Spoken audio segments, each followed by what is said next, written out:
In the spring of 2011, WWE announced the main event for WrestleMania a full year in advance: The Rock versus John Cena.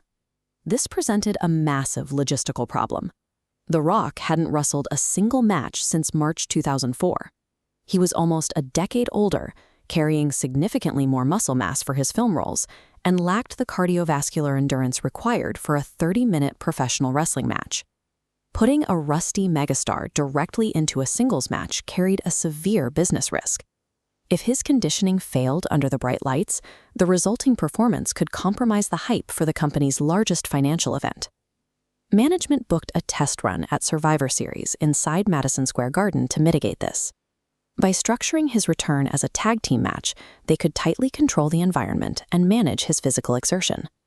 The bout functioned as a high-stakes, live-action stress test designed to protect a multi-million-dollar investment. The booking committee paired The Rock with his upcoming WrestleMania opponent, John Cena.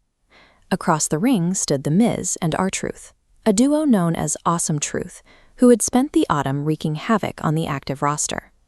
Management selected The Miz and R-Truth for their reputation as highly dependable, safe workers who could dictate a steady pace without overshadowing the marquee names.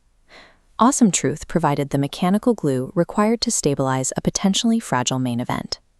When the opening bell rang, The Rock stepped up to start the match against The Miz, immediately testing the waters with the famously critical New York crowd.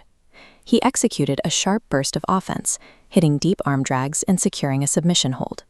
Within seconds, he demonstrated he still possessed his signature speed, timing, and magnetic charisma.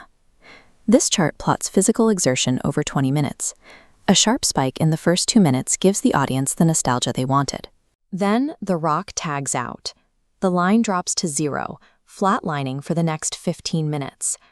By providing high-impact action early, the match transitioned into its true structural purpose, hiding The Rock out of bounds on the ring apron.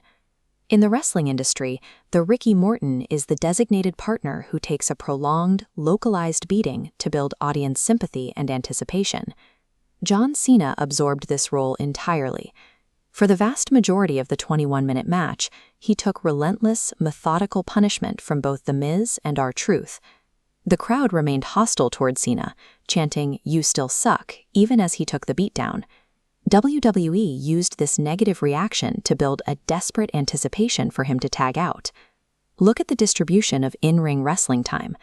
The workload is heavily skewed towards Cena, Miz, and Truth. This disproportionately small sliver allocated to The Rock shows how carefully his stamina was being preserved. Cena carried the cardiovascular weight of the performance, crawling desperately across the canvas to sell the exhaustion that his partner couldn't afford to experience. WWE used Cena's elite endurance as a human shield, masking The Rock's lack of conditioning.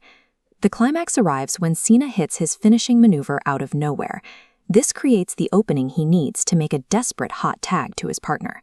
A perfectly rested Rock enters the ring and executes his signature sequence, the spinebuster and the people's elbow, with flawless execution. Instead of a unified celebration, the match ends with The Rock delivering a sudden rock bottom to John Cena. The Awesome Truth were discarded immediately, breaking up on Monday Night Raw, the very next night after perfectly serving their mechanical purpose. Survivor Series 2011 succeeded by turning a major physical liability into a promotional path toward WrestleMania 28.